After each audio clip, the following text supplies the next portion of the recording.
નમસ્કાર મિત્રો, એક નવો વિડીયોમાં આપનું સ્વાગત છે। આજે આપણે વાત કરશું મુખ્યમંત્રી જ્ઞાન સાધના સ્કોલરશિપ 2026 તેનું રિઝલ્ટ આવી ગયું છે। તો રિઝલ્ટ કઈ રીતના ચેક કરવું, માર્ક હોય તો મેરિટમાં નામ આવી શકે, તેની સંપૂર્ણ માહિતી આપણે આ વિડીયોમાં મેળવીશું।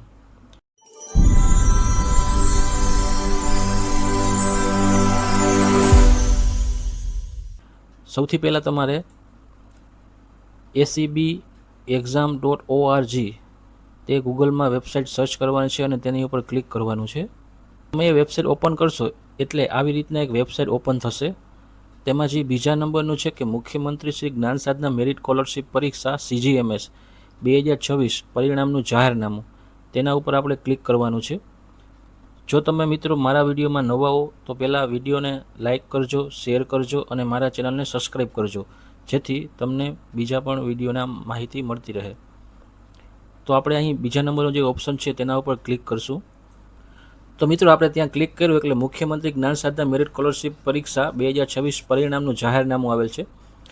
તેમાં મિત્રો આપણે જે મેન ટોપિક છે તેના વિશેની આપણે આજે વાત કરશું। તો રાજ્ય પરીક્ષા બોર્ડ ગાંધીનગર દ્વારા 3/2/2026ના જાહેરનામા ક્રમાંકથી મુખ્યમંત્રી જ્ઞાન સાધના મેરિટ સ્કોલરશિપ પરીક્ષા 2026 4/4/2026ના રોજ રાજ્યના તમામ જિલ્લાઓમાં 11 થી 13:30 કલાકે યોજવામાં આવેલ હતી। તો મિત્રો તમને ખ્યાલ જ છે કે 4/4/2026ના રોજ જ્ઞાન સાધનાની પરીક્ષા હતી।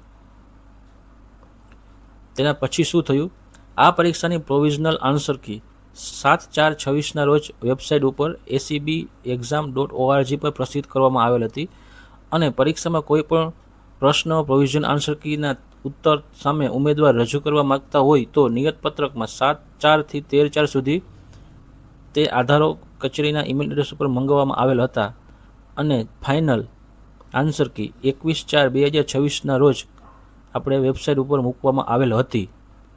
અને મિત્રો આજે તેનું રિઝલ્ટ આવેલ છે, એટલે કે રાજ્ય પરીક્ષા બોર્ડ ગાંધીનગર દ્વારા 27/4/2026ના રોજ મુખ્યમંત્રી જ્ઞાન સાધના મેરિટ સ્કોલરશિપ એટલે કે CGMS 2026નું પરિણામ જાહેર કરવામાં આવે છે। તો મિત્રો આ રીતના માર્ક છે, તમે આ વિડીયો થોડો પાઉઝ કરી અને જોઈ લેજો। મિત્રો આ વખતે 2026માં મુખ્યમંત્રી જ્ઞાન સાધના સ્કોલરશિપ પરીક્ષામાં 5,11,200 વિદ્યાર્થીઓ બેઠા હતા। તેમાંથી 9 શાળાઓના 9 વિદ્યાર્થીઓ 108 ગુણ કરતાં વધુ ગુણ મેળવે છે, જે બહુ સારી બાબત કહેવાય। બીજું છે 228 શાળાઓના 283 વિદ્યાર્થીઓ 96 ગુણ કરતાં વધારે ગુણ મેળવે છે। એ રીતના વિદ્યાર્થી મિત્રો આમાં બધાની માહિતી આપેલ છે। હવે જે આપણે મેઇન વિષય છે તેના વિશેની માહિતી મેળવી લઈએ કે હાલ કામચલાઉ પ્રથમ મેરિટ યાદીમાં, મિત્રો ધ્યાન દઈને સાંભળજો, હાલ કામચલાઉ પ્રથમ મેરિટ યાદીમાં અન્ય જનરલ વિદ્યાર્થીઓ માટે 60 કરતાં વધુ ગુણ મેળવનાર અને SC અને ST કેટેગરીના વિદ્યાર્થીઓ માટે 55 કરતાં વધુ ગુણ મેળવનાર વિદ્યાર્થીનો સમાવેશ કરવામાં આવેલ છે। એટલે મિત્રો કામચલાઉ મેરિટ યાદી બહાર પડેલ છે, તેમાં અન્ય અને જનરલને જો 60 ગુણ કરતાં વધારે ગુણ હોય તો તેમાં સમાવેશ થયેલ છે અને SC અને ST કેટેગરીના વિદ્યાર્થીઓને 55 ગુણ કે તેથી વધારે હોય તો તેનો સમાવેશ થયેલ છે। સ્કોલરશિપ પ્રવેશ આપનાર એજન્સીને જરૂર જણાઈ માર્કમાં ઘટાડો કરી શકશે। આ મેરિટ યાદીમાં સમાવેશ થયેલ સ્કોલરશિપ પ્રવેશ મળશે જ તેવો દાવો કરી શકાશે નહીં।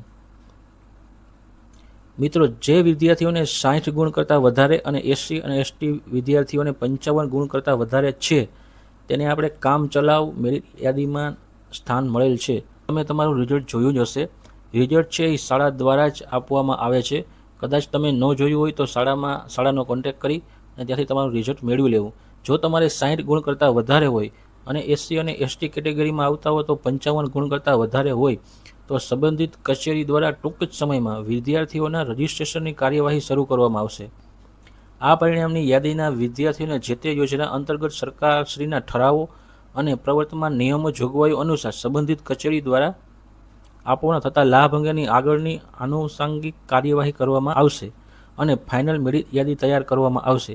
આ મેરિટ યાદીમાં સમાવેશ થયેલ યોજનાનો લાભ મળશે જ તેવો દાવો કરી શકાશે નહીં। મિત્રો અત્યારે શું છે કે જેને 60 માર્ક કરતાં વધારે છે અને SC અને ST કેટેગરીમાં 55 કરતાં વધારે છે તેના બધાના રજિસ્ટ્રેશનની કામગીરી કરવાની થશે સ્કૂલો દ્વારા। એટલે સ્કૂલો તમારી પાસેથી કોઈ પણ ડોક્યુમેન્ટ મગવે તો તેને આપજો અને તે રજિસ્ટ્રેશન કરશે. પછી એક ફાઇનલ મેરિટ યાદી તૈયાર થશે, તેમાં તમારું નામ હશે તો તમને શિષ્યવૃત્તિ મળશે.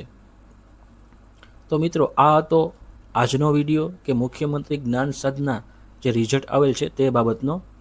જો મિત્રો તમને આ વિડીયો સારો લાગ્યો હોય તો તમારા બીજા વિદ્યાર્થી મિત્રોને પણ મોકલજો અને વિડીયોને લાઈક કરજો, શેર કરજો. આભાર મિત્રો.